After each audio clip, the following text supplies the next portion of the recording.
Continuamos en el Simposium IMEF Ciudad de México, Finanzas 4.0, la recomposición de las empresas y la tecnología. Soy Marcela López Lozano. Tengo el honor de entrevistar al licenciado Jesús Cantú Escalante. Jesús, bienvenido. Muchas gracias por esta oportunidad.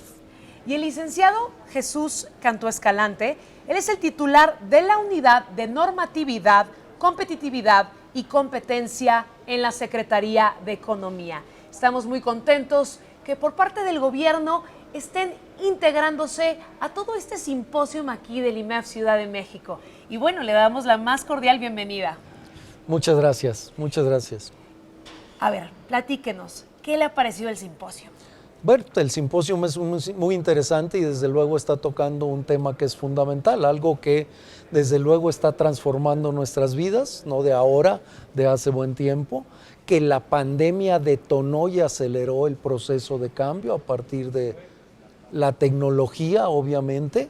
¿Por qué? Porque aunque ya venían muchas de las situaciones que se magnificaron o se potenciaron por la pandemia, como es el trabajo a distancia y todo ese tipo de cosas, las medidas que se tuvieron que tomar lo aceleraron. La pandemia, entre otras cosas, aceleró por un lado el desarrollo de la ciencia, de la innovación, y por otro lado el uso de las tecnologías. Entonces el simposium está totalmente en el momento adecuado para revisar estos temas.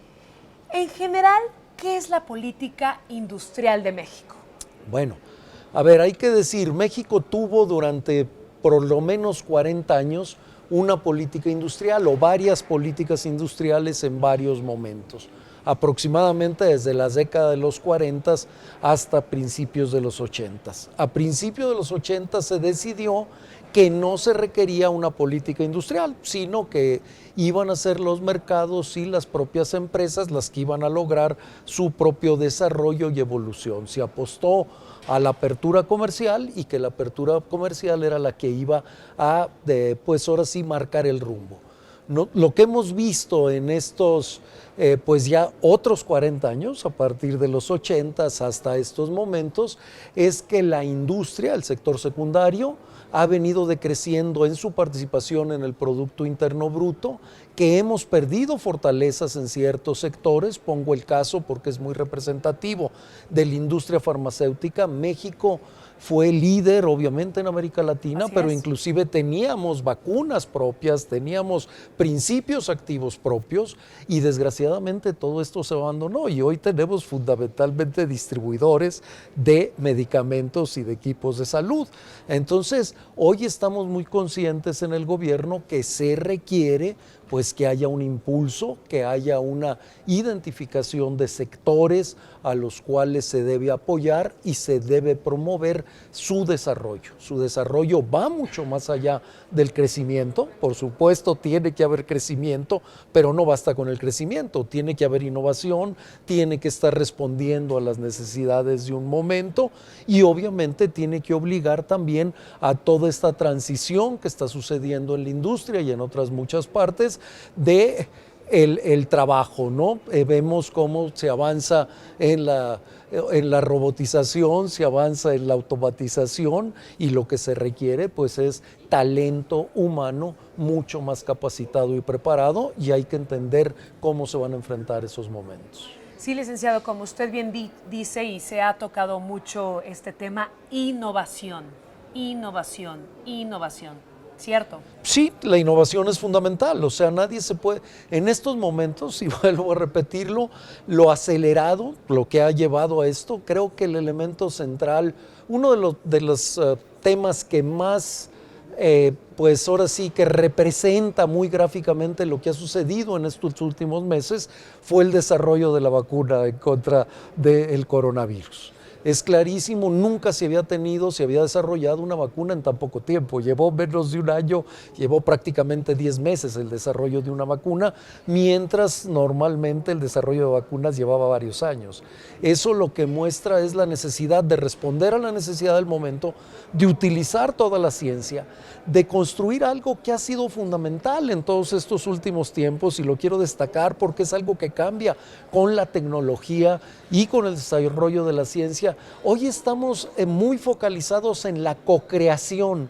Hoy normalmente todos los grandes desarrollos son creados colectivamente y a veces hasta por personas que están ubicados en los lugares más remotos del mundo. ¿Por qué? Porque hoy las tecnologías permiten que se vaya construyendo todo esto.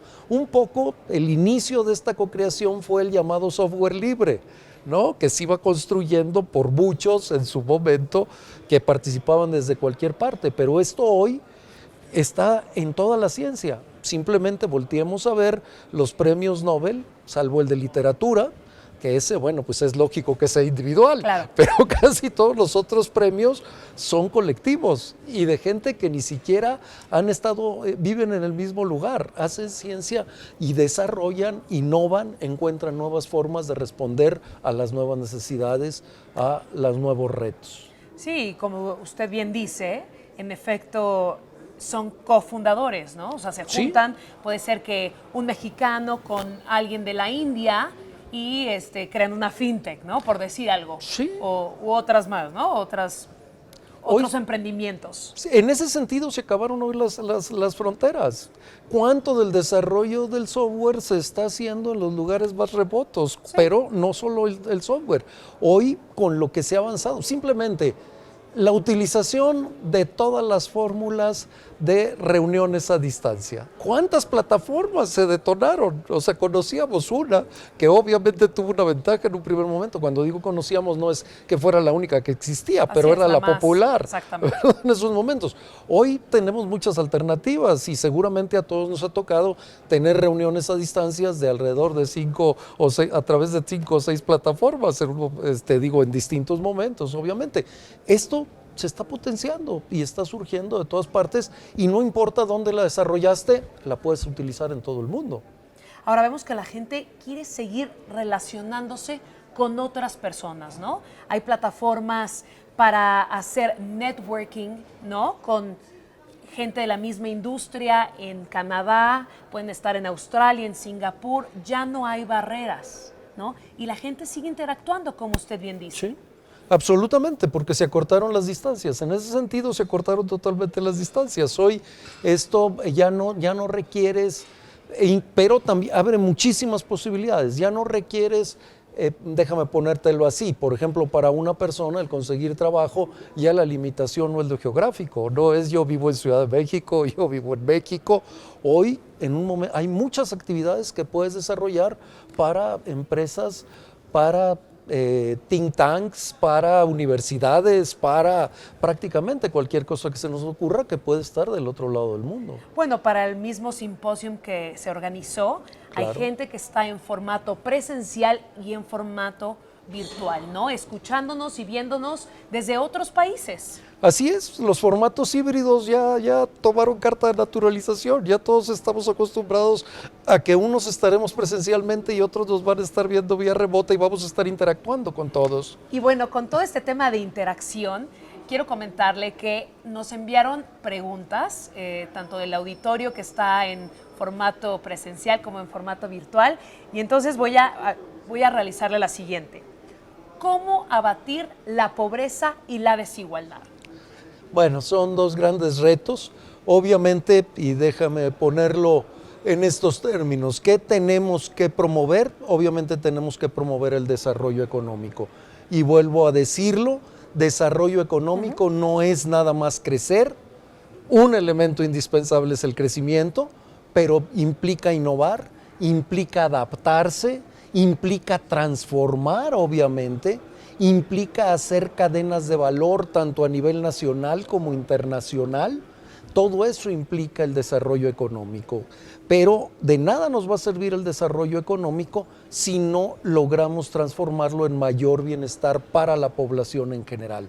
Entonces, una de las grandes diferencias que tenemos que hacer con lo que ha sucedido en México en el pasado es no únicamente ponernos en el crecimiento del PIB, sino lograr que se redistribuya los beneficios de ese crecimiento.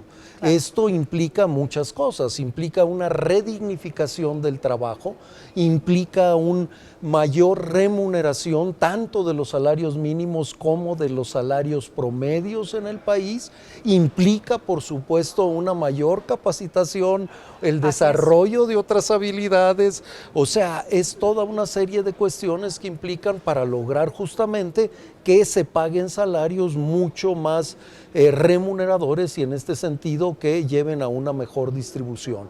Por otra parte, y también es muy importante, las políticas fiscales. En este sentido, la política fiscal en muchos países del mundo, y podemos ahí analizar de todo tipo, tiene un impacto. Es decir, cuando uno revisa cuál es la distribución del ingreso antes de una política fiscal, normalmente es X, y después de una buena política fiscal, que en un momento dado implica impuestos progresivos, pero también implica destino del gasto. No únicamente se logra reducir esa desigualdad. Tenemos en México dos grandes retos que sin duda debemos incorporar a esta ecuación al distribuir mejor el bienestar y los resultados de este crecimiento. Uno, las desigualdades. Aquí ya me lo preguntabas específicamente por la pobreza y ahí está el resultado de los estudios del Coneval. Efectivamente, la pandemia pues sumó a un porcentaje muy alto, a varios millones de mexicanos, casi una decena, entre 6 y 10, de acuerdo a Coneval, a la pobreza absoluta. Eso hay que abatirlo. Pero tenemos otro gravísimo problema en México y es la poca movilidad social. Para el 20% de la población con menores ingresos, el 75% de ese 20% no logra jamás salir de ese 20%. O sea, para ponerlo en estos términos, para el 20% de los mexicanos más pobres, origen es destino. Y eso es terrible. Qué fuerte, muy fuerte. Eso es terrible. Si no logramos resolver esos problemas, lograr obviamente que se estreche la desigualdad, que tengamos una mejor distribución del ingreso. Y si no logramos una mayor movilidad social, pues los problemas sociales se pueden agravar en el país. Y eso tiene que ser ¿a base de qué? A base de una mejor remuneración al trabajo, ¿a partir de qué? De mejor capacitación, de toda una serie de factores y de una política fiscal que ayude más a esta redistribución. Ahora, usted hablaba del TEMEC, ¿no? Lo estuvo mencionando en su ponencia. ¿Qué requieren las exportaciones para que tengan mayor contenido de valor agregado? Bueno, requiere varias cosas. Una primera, porque creo que ese fue uno de los grandes errores del Tratado de Libre Comercio, que sin duda nos permitió incrementar de una manera importante las exportaciones. Este incremento en las exportaciones, sin ninguna duda, fue un motor que nos permitió mantener ese 2% de promedio de crecimiento, pero en gran parte nos convirtió, déjenme ponerlo en estos términos, en maquiladores. Es decir, nada más juntamos distintas piezas, productos intermedios que llegan de fuera, aquí le agregamos el valor de la mano de obra, una mano de obra muy barata y se vuelve a exportar ese producto. O vienen ensambladoras, como sucede en gran parte de la industria automotriz y en gran parte de la industria de autopartes. Pongo los dos ejemplos para dejarlo así. ¿Qué requerimos? Convertirnos más en manufactureros, ser nosotros los propios, pues ahora sí, productores de muchas de estas autopartes, lograr también, y esto es muy importante, lograr darle valor agregado a nuestros productos primarios, a nuestras materias primas, no exportar commodities, sino tener o productos intermedios o lo que es todavía más deseable, producto final. Esto implica desde luego pues un desarrollo industrial manufacturero muy importante, que eso es justamente lo que debemos focalizar con una política industrial.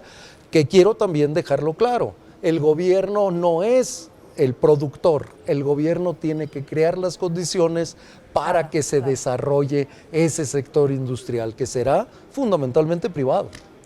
Licenciado Cantú, usted hace mucha referencia a la capacitación.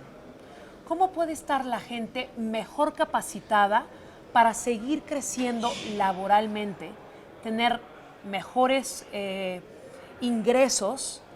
¿Cuál es su opinión? Bueno, ahí regreso a lo que decía primero, porque me parece muy importante, de la política fiscal. Primero, Desde luego, tenemos un gran reto a nivel de nuestra calidad de la educación, y hablo en todo, desde la educación básica hasta la educación universitaria, la educación técnica, que también es muy importante. Entonces, los oficios. Exactamente. No todo mundo tiene que tener un título de licenciatura, una maestría, un doctorado, pero todo mundo tiene que ser capacitado para poder ingresar al mercado de trabajo en un nivel superior al de un operario. Y segundo, que me parece que es fundamental, y aquí otra vez regresamos a las tecnologías, requerimos la capacitación del trabajador. Por supuesto, y aquí lo quiero decir porque creo que tienes mucha razón, Marcela, tenemos que redignificar también los oficios. En los países desarrollados normalmente así lo hacen. Canadá lo hace. Le dan mucho peso a los oficios. Totalmente. Capacitan.